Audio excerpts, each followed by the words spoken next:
Hello everyone, welcome back to the channel. ITR 1 और 4 के बाद अब ITR 3 फॉर्म्स भी CBDT के द्वारा नोटिफाई कर दिया गया है और इस फॉर्म में कुछ इंपॉर्टेंट चेंजेस किए गए हैं जो कि इस वीडियो में हम कवर करेंगे। इनकम टैक्स इंडिया के एक्स पोस्ट पे भी आप आएंगे तो ये सारे चेंजेस जो भी ITR 3 में किए गए आप यहाँ से चेकआउट कर सकते हैं। पहला जो चेंज है वो है कैपिटल गेन के शेड्यूल, सेकेंड है बाई बैक ऑफ शेयर से रिलेटेड, थर्ड है एसेट्स और लाइबिलिटीज की रिपोर्टिंग और एक नया सेक्शन ऐड किया गया है प्रिजम्पटिव टैक्सेशन स्कीम में 44BC का, और जितने भी डिडक्शंस आप क्लेम करते हो उसकी इनहैंस रिपोर्टिंग करनी है और नेक्स्ट यहाँ पे TDS सेक्शन को कोड वाइज रिपोर्टिंग करनी है। तो इन सारे चेंजेस को वन बाय वन करके इस वीडियो में आज हम डिस्कस करने वाले हैं। तो सबसे पहला जो चेंज है वो है कैपिटल गेन का। आप यदि इनकम टैक्स के कैलकुलेटर पे भी आप आते हैं ई फाइलिंग पोर्टल पे तो यहाँ पे जो कैपिटल गेन का सेक्शन है ऑलरेडी पहले से ही अपडेटेड है। यहाँ पे आप देख सकते हैं कि सेक्शन 111A जो कि म्यूचुअल फंड और शेयर मार्केट के शॉर्ट टर्म कैपिटल गेन के बारे में बात करता है। यहाँ पे देखिए 23 जुलाई के पहले की सिचुएशन यहाँ पे आपको दे रखी है कि आपको इसकी इनकम अलग से रिपोर्ट करनी है और इसके बाद 23 जुलाई 2024 या फिर उसके बाद यदि आपने सेल आउट किया हुआ है तो उस कैपिटल गेन को आपको सेपरेटली यहाँ पे ITR में रिपोर्ट करना होगा। इसी तरीके से यदि आप लॉन्ग टर्म कैपिटल गेन के बारे में बात करें जो कि सेक्शन 112A में कवर्ड होता है, यहाँ भी आपको बाइफरकेशन देखने को मिल रहा है और 23 जुलाई के बाद भी यहाँ पे देखिए बाइफरकेशन आपको देखने को मिल रहा है। दोस्तों ITR 3 फॉर्म असेसमेंट ईयर 25-26 के लिए कुछ इस तरीके से आपको फाइल करने के लिए मिलेगा कि आपने कोई भी अनलिस्टेड बॉन्ड्स या फिर अनलिस्टेड डिवेंचर सेल किया हो तो यहाँ भी देख सकते हैं बाइफरकेशन है कि क्या ये आपने ट्रांसफर 23 जुलाई के पहले किया था तो उसकी full value of consideration deductions वगैरह आपको माइनस करने होते हैं। और दोस्तों इसके अलावा भी आपने अभी लिस्टेड सिक्योरिटीज का चेक किया था, ठीक है, जीरो कूपन बॉन्ड्स जो कि सेक्शन 112 में कवर्ड होता है, यहाँ पे भी आपको दो पार्ट में ये दिखने वाला है, ठीक है, और इसकी रिपोर्टिंग आपको अपनी ITR में करनी पड़ेगी, ठीक है। और 112A के लिए भी यहाँ पे सेल ऑफ इक्विटी शेयर्स और यूनिट्स ऑफ म्यूचुअल फंड्स यहाँ पे देख सकते हैं क्या ट्रांसफर 23 जुलाई के पहले किया गया, 23 जुलाई के बाद किया गया।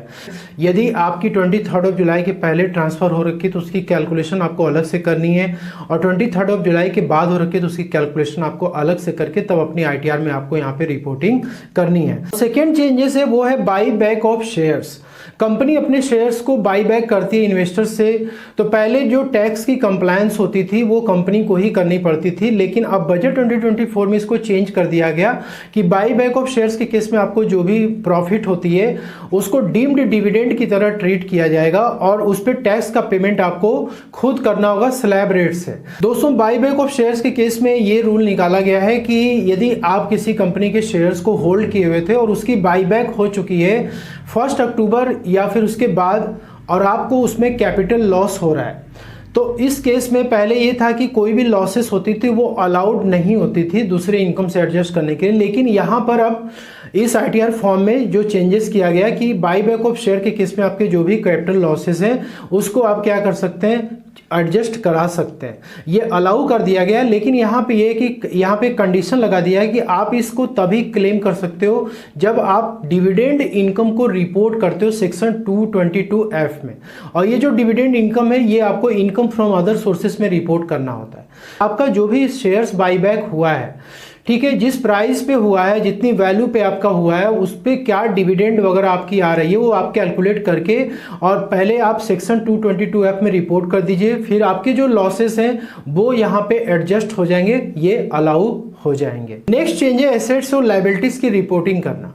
पहले रूल था कि आपकी टोटल इनकम जिसपे कि आप टैक्स का पेमेंट करते हैं यदि वो 50 लाख रुपीस के ऊपर एक फाइनेंशियल ईयर में क्रॉस करती थी तो आपको एसेट्स और लायबिलिटीज की डिस्क्लोजर देनी पड़ती थी। जो बिजनेस और प्रोफेशन की एसेट्स और लायबिलिटीज है वो तो आपको रिपोर्ट करना होता था और आपकी पर्सनल जो एसेट्स लायबिलिटीज है उसको भी आपको डिस्क्लोज करना पड़ता था।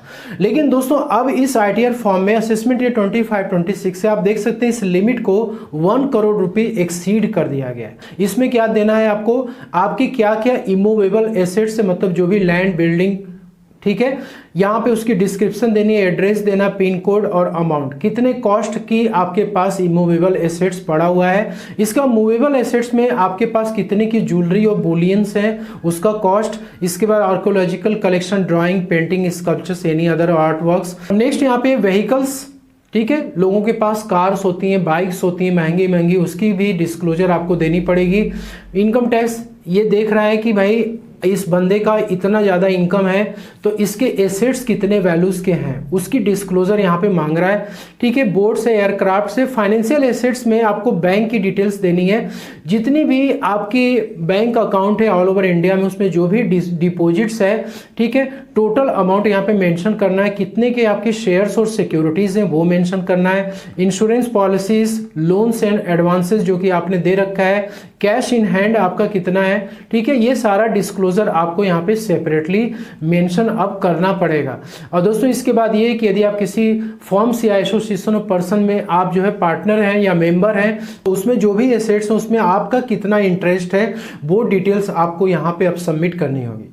तो मेक श्योर करें ये रूल तभी एप्लीकेबल होगा जबकि टोटल इनकम 1 करोड़ रुपीस के ऊपर क्रॉस करेगी। और नेक्स्ट है प्रिजम्पटिव टैक्सेशन स्कीम के शेड्यूल्स में चेंज किया गया है। प्रिजम्पटिव टैक्सेशन स्कीम में वो लोग रिपोर्टिंग करते हैं जो कि बुक्स ऑफ अकाउंट मेंटेन नहीं करते हैं। तो यदि आप बिजनेस करते हैं तो उस केस में सेक्शन 44 AD में आपको टर्नओवर केवल रिपोर्ट करना होता है, उसके आधार पे प्रॉफिट ये आपकी ऑलरेडी डिक्लेयर हो जाती है।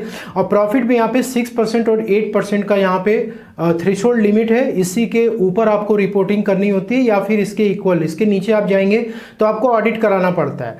और इसका 44 AD जो कि प्रोफेशनल्स के ऊपर एप्लीकेबल होता है, तो इस केस में आपको 50% अपने ग्रॉस रिसीट्स की रिपोर्टिंग करनी पड़ती है। नेक्स्ट है सेक्शन 44 AE जो कि गुड्स कैरेज के ऊपर एप्लीकेबल होता है। और इसी प्रिजम्पटिव टैक्सेशन स्कीम में एक नया शेड्यूल ऐड किया गया है, वो है सेक्शन 44 BBC। मतलब ऐसी बिजनेसेस जो कि क्रूज के बिजनेस में इन्वॉल्व हैं, समुद्र में चलने वाले जो बड़े बड़े क्रूज होते हैं, वो जो गुड्स को जो है कैरी करके ले जाते हैं, पैसेंजर को लेकर के जाते हैं, ठीक है, तो उनकी जो भी बिजनेसेस की टर्नओवर होगी वो आप प्रिजम्पटिव टैक्सेशन स्कीम में रिपोर्टिंग कर सकते हैं। दोस्तों जो लोग ओल्ड टैक्स रेजिम में अपनी ITR फाइल करेंगे और जो डिडक्शंस 80C से 80U तक जो कि चैप्टर 6A में कवर्ड होता है, इसका क्लेम लेने के लिए आपको यहाँ पे अब डिटेल में इसका डिस्क्लोजर देना पड़ेगा। 80C हो, 80CCC हो, 80CCD1B हो, ठीक है, 80D हो, 80DD, 80DDB, इसके लिए अब आपको ड्रॉप डाउन लिस्ट प्रोवाइड किया जाएगा। ऐसा नहीं कि आप पहले 80C में एक लमसम अमाउंट, बहुत सारे टैक्स पेयर 1,50,000 मैक्सिमम यहाँ पे क्लेम कर लेते थे, लेकिन उसमें कोई बाइफरकेशन नहीं होती, कोई ड्रॉप डाउन लिस्ट नहीं होता था कि आप LIC में कितना जमा कर रहे हो, इसके बाद आप PPF में कितना डाल रहे हो, सुकन्या समृद्धि में कितना डाल रहे हो, टैक्स सेवर FD में कितना डाल रहे हो, इस प्रकार का कोई डिस्क्लोजर ड्रॉप डाउन लिस्ट नहीं होते थे। लेकिन अब यहाँ पे ड्रॉप डाउन लिस्ट आपको प्रॉपर मिलेगा और उसको फिलअप आपको करना पड़ेगा। यहाँ पर यदि आप देखें तो इस तरीके से कुछ आपको शेड्यूल्स यहाँ पे मिलेगा। मान लीजिए कि यहाँ पे आपने 80C में 1,50,000 इंटर कर दिया, तो ये आपका एक्सेप्ट नहीं होगा। आपको यहाँ पे इंश्योरेंस का पैसा इंटर करना होगा, यूनिट लिंक्ड यूलिप का कुछ अमाउंट होगा तो वो इंटर करेंगे, प्रोविडेंट फंड में जा रहा है, म्यूचुअल फंड में इलेक्ट्रिक स्कीम, चिल्ड्रेन एजुकेशन हो गया, फिक्स्ड डिपॉजिट हो गया, GPF हो गया, PPF हो गया, हाउस का रीपेमेंट हो गया, इंफ्रास्ट्रक्चर बॉन्ड। इस तरीके से आपको अब ड्रॉप डाउन लिस्ट मिलने वाली है जिसका की डिटेल्स आपको इंटर करना पड़ेगा। जितने भी टैक्स पेयर फेक यहाँ पे डिडक्शंस क्लेम करते थे, एग्जेम्पशन लेते थे, अब HRA में भी फुल डिस्क्लोजर आपको देना पड़ेगा, ठीक है, कि वो पर्टिकुलर कहाँ पे आपने स्टे किया, उसकी प्रॉपर्टी की लोकेशन क्या थी, कितना आपने रेंट दिया, रेंट के रिसीट नंबर क्या थे, लैंडलॉर्ड का पैन नंबर क्या था, ये सारी डिटेल्स इंफॉर्मेशन आपको देनी पड़ेगी। इसका शेड्यूल्स आपको फिलअप करना होगा। जो आप शेड्यूल्स फिलअप करेंगे, यदि वो अमाउंट आपका मैच करता है HRA के क्लेम से, ठीक है, तो आपका ये जो HRA क्लेम है ये अप्रूव हो जाएगा, अदरवाइज आपको डिफेक्टिव रिटर्न्स के नोटिस आ सकते हैं। इसलिए डिडक्शंस और एग्जेम्पशंस क्लेम करते समय आपको बहुत ही केयरफुल रहना है दोस्तों। असेसमेंट ईयर 25-26 के लिए TDS से रिलेटेड एक इंपॉर्टेंट चेंजेस यहाँ पे किया गया है। फॉर्म 26 AS में आपको वो सारी इनकम दिख जाती है जिसपे कि TDS डिडक्ट होता है। और जनरली फॉर्म 16A आपको इशू किया जाता है, फॉर्म 16B, 16C, 16D और 16E। इसके अलावा भी फॉर्म 16 जो सैलरी क्लास के पर्सन का इशू होता है। ये सारी इनकम जो कि आपके 26 AS में दिखती थी और जो टैक्स पेयर होते थे वो इनकम को कहीं भी शो कर लेते थे और TDS रिफंड वगैरह क्लेम कर लेते थे। अब वो गलती आप नहीं कर सकोगे क्योंकि यहाँ पे जो चेंजेस किया गया है, तो 26 AS में जिस सेक्शन में आपका TDS डिडक्ट हुआ है वो उसी सेक्शन में आपको अपनी इनकम भी ITR में दिखानी पड़ेगी। जैसे ऑनलाइन गेमिंग का टीडीएस कट गया, या लॉटरी या क्रॉसवर्ड पजल्स हो गया, वर्चुअल डिजिटल एसेट्स हो गया, क्रिप्टो करेंसी, ठीक है। इसके बाद सेक्शन 194H जो कि कमीशन ऑफ ब्रोकरेज का होता है, ठीक है। तो जिस भी इनकम पे आपका टीडीएस कटा है और जिस सेक्शन में कटा है वो सेक्शन आपको यहाँ पे मेंशन करना पड़ेगा और उस इनकम को उसी सेक्शन में अपनी आईटीआर में रिपोर्ट करनी होगी। अब यहाँ पे आपको टीडीएस शेड्यूल में बताना हो किस सेक्शन में टीडीएस आपका डिडक्ट हुआ है और ये सेक्शन आपके आईटीआर में जो इनकम जहाँ रिपोर्ट करें उससे मैच करना चाहिए। तो दोस्तों ये चेंजेस आईटीआर 3 में इंपॉर्टेंट किए गए हैं जिसको ध्यान में रख के आपको अपनी आईटीआर को फाइल करनी होगी। आशा करता हूं कि वीडियो में दी गई जानकारी आपको पसंद अच्छी लगे, लाइक शेयर जरूर करिए। मिलते हैं नेक्स्ट वीडियो में। Thank you so much.